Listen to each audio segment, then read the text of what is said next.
Avant de vous délivrer mon message, vous avez vu une vidéo. Je pense que c'est pas un acteur de Hollywood qui joue. Alors, ce qui a été dit est d'une exceptionnelle gravité, de mon point de vue. Parce que notre combat, le combat pour la renaissance du continent africain, ce combat, nous l'avons mené au prix de notre vie.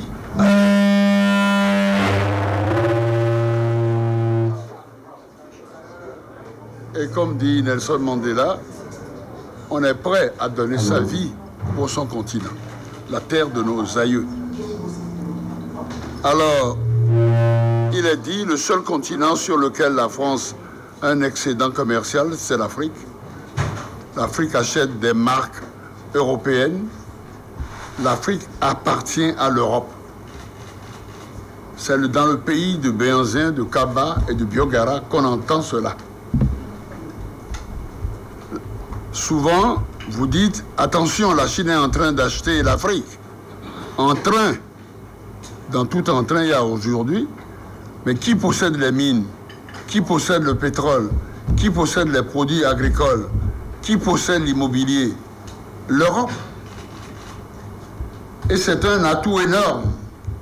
Elle n'appartient pas encore à la Chine, parce que nous sommes une marchandise qu'on peut vendre. Elle n'appartient pas encore à l'Inde. Elle n'appartient pas encore au Brésil. On se demande combien de gens vont nous acheter. Et chose un tout petit peu préoccupante, elle n'appartient pas encore aux Africains. C'est ahurissant. Je voudrais terminer en vous disant que la France n'est pas en voie de déclin dans la mondialisation. La France n'est pas une puissance moyenne. L'Afrique, c'est 53 États. On n'est pas une puissance moyenne en Afrique quand on fait 2 fois la richesse de tout un continent. L'image internationale de la France est fondamentale. Soutenons les entreprises françaises. Voilà en résumé le message qui a été délivré. Et donc, je pense que chaque Béninois doit vraiment, on peut dire, savoir que quand je parle de la France-Afrique, je sais de quoi je parle. On a dit que c'est un mythe. Vous croyez que c'est un mythe? Alors, je crois que le combat que nous menons est un combat pour, comme disait Aimé Césaire, pour notre dignité, pour baliser la route de l'avenir en Afrique. C'est mon maître à penser. Donc, je voudrais vous dire, après avoir vu ce que vous savez, quelques mots et vous remercie d'être ici. Avant toute chose, comme c'est le début de l'année, je vous présente mes vœux chaleureux, confiants, pour l'année 2016. Que nous puissions aller de victoire en victoire pour la renaissance de notre continent. Que vous soyez en pleine forme, en pleine santé, et que tout ce que vous entreprenez et que nous allons faire ensemble permette à ce continent enfin, et surtout à la CEDEAO, parce que j'ai commis l'imprudence de dire un jour que notre pays, sans pétrole, sans or, est vraiment le cœur de la CEDEAO. Nous sommes le pont entre le Nigeria et le couple Ghana-Côte d'Ivoire à travers le Togo, et en même temps l'exutoire des pays comme le Niger, le Burkina Faso et même le Mali. Et il y a une doctrine, mais je ne vais pas en parler aujourd'hui, qui dit qu'il ne faut jamais accepter que les Anglais mettent le pied à Lomé ou à Cotonou. Olympio l'a payé de sa vie. Donc j'ai les documents. Et évidemment, il voulait me faire la peau en 1996 aussi. Mais un ami m'a dit, au lieu de mourir comme Thomas Sankara et Lumumba ou Olympio, il vaut mieux t'en aller. Et tu vas un jour être au bord de la rivière et voir passer un à un le cadavre de tes adversaires.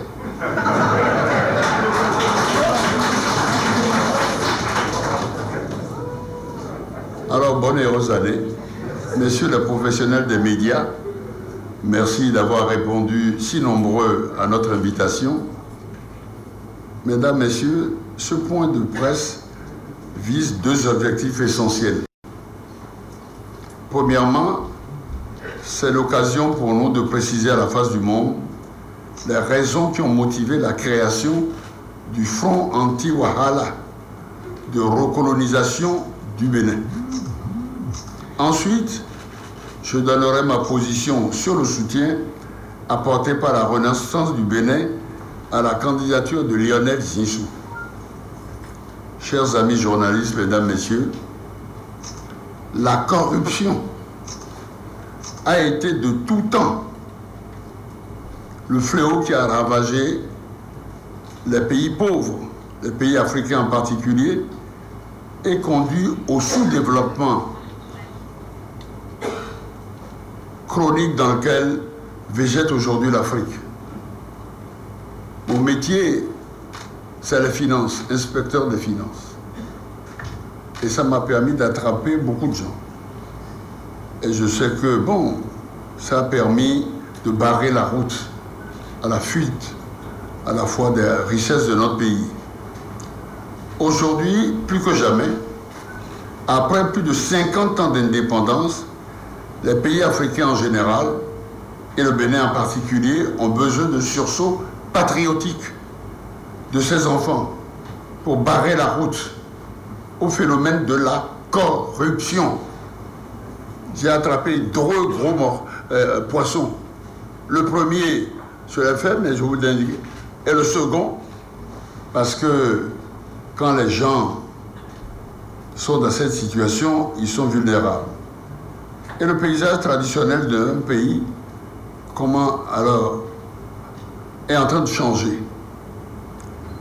Chers journalistes, j'avais dit que l'heure est grave et qu'il fallait à tout prix éviter un cataclysme à notre pays, dissiper les inquiétudes légitimes et les angoisses de plus en plus grandes au sein de notre peuple. Car le paysage traditionnel politique a radicalement changé. Et avoir le niveau de tension entre les nouveaux acteurs, autres protagonistes des prochaines joutes électorales, sans oublier la menace avérée du terrorisme qui est à nos portes, nous devons agir pour que demain, nous condamnions les acteurs politiques et non politiques que nous sommes. Conscients des énormes enjeux politiques, sociaux, économiques et géographiques auxquels notre patrie et les autres pays de la CEDEAO sont confrontés. Vous l'avez entendu, l'Afrique est un continent très riche et naturellement il y a des convoitises. Eh bien, j'ai demandé qu'il y ait une large concertation appelée par de nombreuses personnalités, formations politiques, autorités religieuses, formations syndicales, organisations de la société civile, se rassemblent et débattent des questions de la nation. Et c'est fort de cela qu'avec d'autres personnalités béninoises, nous avons organisé le mardi 5 janvier 2016 à 10 h à la salle de conférence Missio allemande du Chant d'Oiseaux, une rencontre de réflexion collective, d'échange, de partage et de dialogue fécond comme un signe d'espérance. On avait fait à la conférence nationale. On s'est dit peut-être c'est l'occasion, on peut dire, de refonder la démocratie et le développement dans notre pays. La finalité de cette initiative, qui intervenait donc à la veille de l'élection présidentielle du 28 février prochain, était d'amener les aspirants au fauteuil présidentiel à prendre devant tout le peuple béninois des engagements forts pour la lutte contre la corruption. Ces candidats doivent notamment apporter la preuve qu'ils ne sont pas la solde des puissances d'argent, la France-Afrique en tête, et qu'ils ne vont pas collaborer avec elle durant tout leur mandat. C'est la raison pour laquelle les invitations ont été envoyées à tous les acteurs politiques, candidats et leaders politiques, tous. J'ai envoyé ça même au président des grandes organisations de la patrie, de la nation.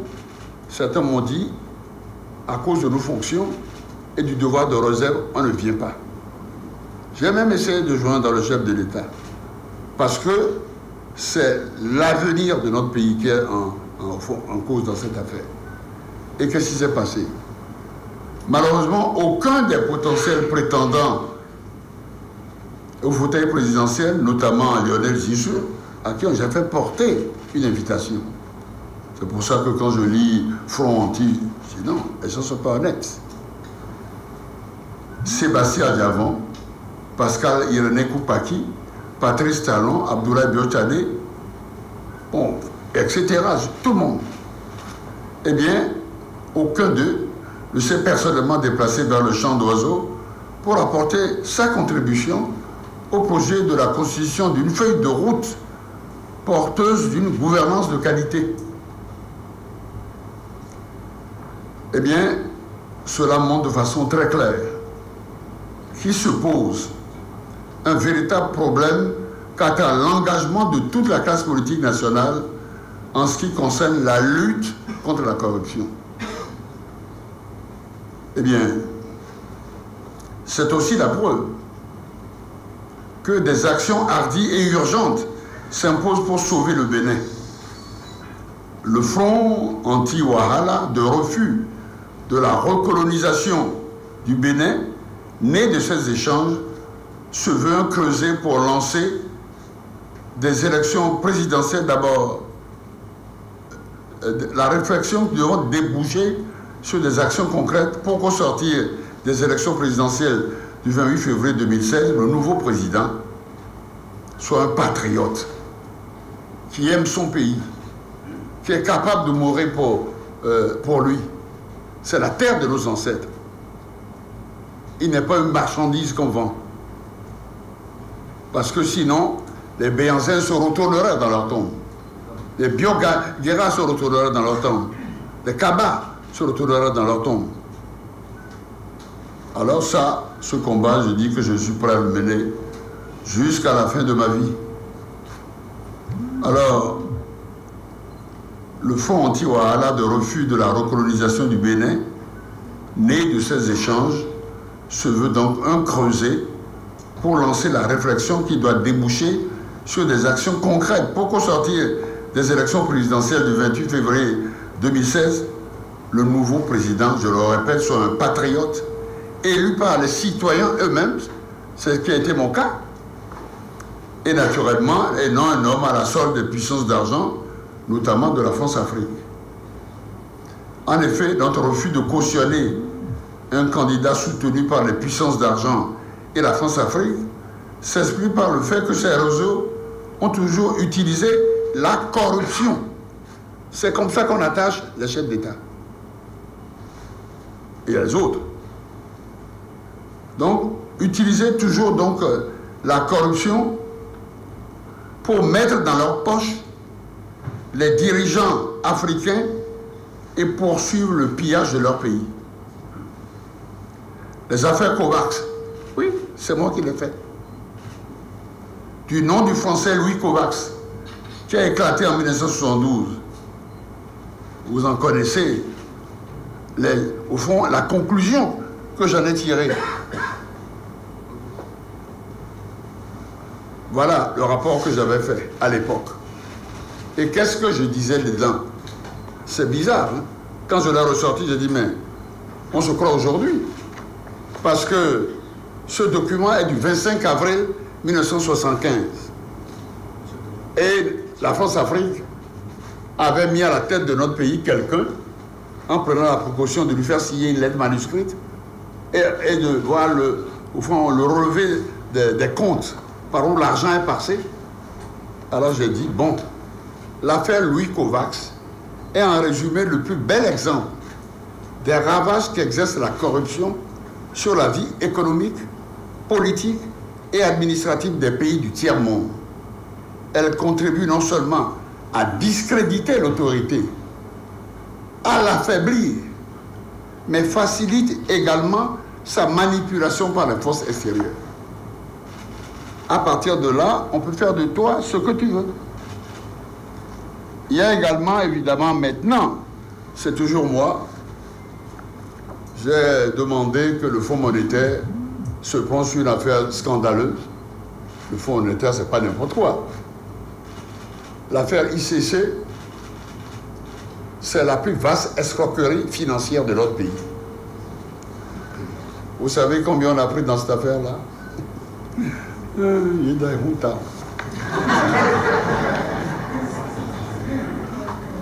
Le Fonds monétaire nous dit, à la page 2 de ce rapport, les auteurs de la collecte illicite des dépôts sont apparemment parvenus à collecter 156 milliards de francs CFA, soit environ 5% du produit intérieur brut du Bénin, contre la promesse de services d'intérêt extravagants de 100 à 300%.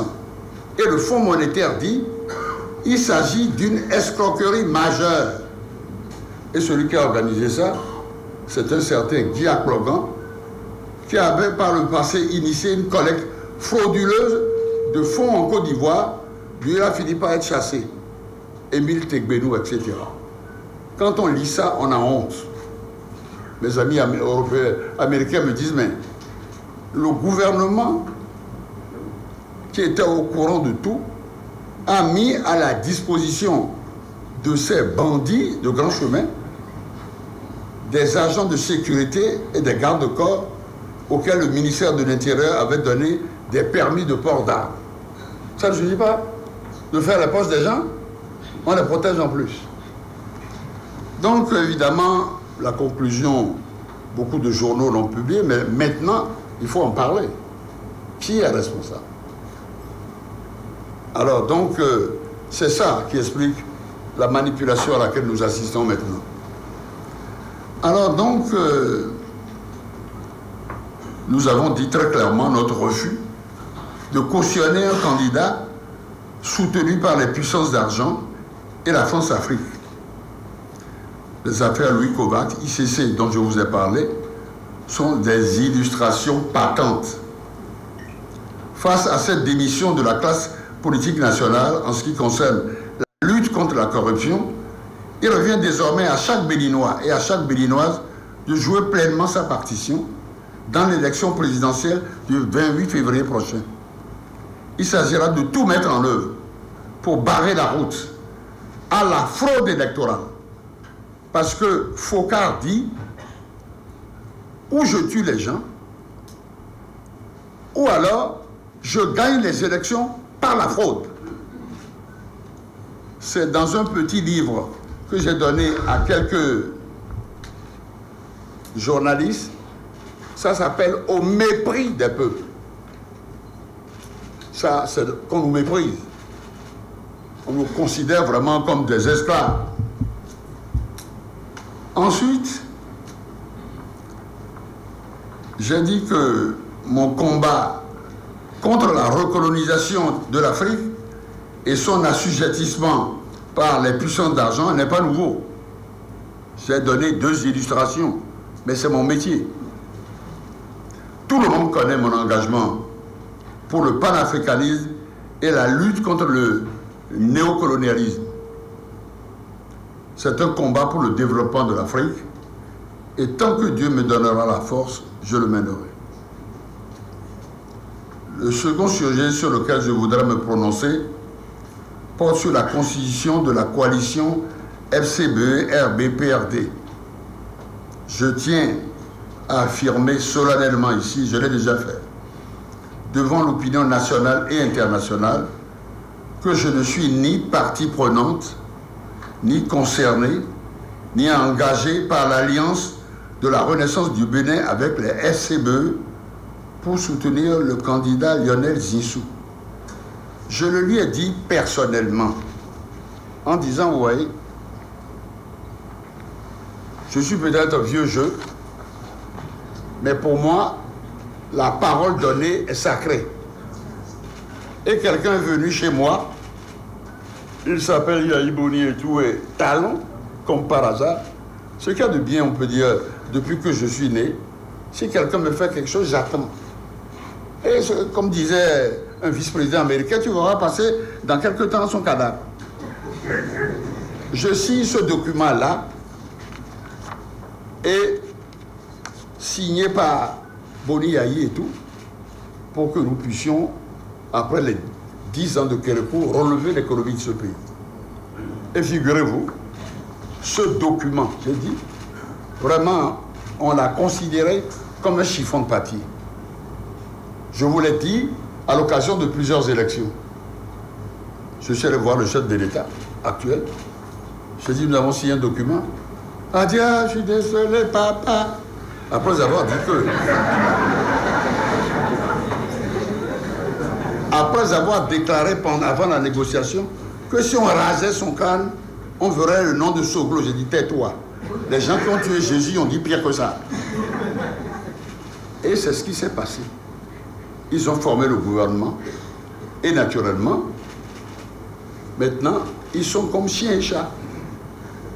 Et je suis là, avec vous. Et les autres, pour que nous puissions faire revenir définitivement la démocratie dans notre pays. C'est ce que j'ai dit à Lionel Zinsou et à son père quand ils sont venus me voir. J'ai dit, vous voyez, je suis vieux jeu, mais pour moi, il y a des choses sacrées. Et deux, il y a l'affaire ICC. Vous êtes au courant? J'ai dit, le choix qu'on donne actuellement à l'électorat, c'est entre la peste et le choléra. J'ai dit ça, oui, non? Alors, je dis, il faut que chacun se prononce là-dessus. Alors, comme disent nos amis qui sont venus au chant d'oiseaux, ils ont dit, le président Soglo, comme disait Albert Tebouedre, l'homme du consensus issu de la conférence nationale a raison de s'indigner que les gens ne viennent pas s'expliquer sur la fraude et la corruption. Pour d'élever la voix, pour se faire entendre dans ce tourbillon où l'argent et les intérêts personnels semblent tout emporter dans leur flot, y compris les fondements éthiques de notre société. Alors, c'est pour ça que nous devons parler d'une même voix. Je suis venu ici également pour dire que j'adhère à ce que dit le fond la Convention patriotique des forces de gauche, parce qu'il y a une volonté de coaliser, d'effacer et d'enterrer les crimes politiques et économiques. Tout le monde sait ça, et on sait ce qui va arriver. Alors moi, je ne peux pas accepter ça. La classe politique, alors, nous avons raison de nous fâcher. Levez-vous, l'heure est grave. Cette alliance est un crime de haute trahison contre l'intérêt supérieur de notre Bénin.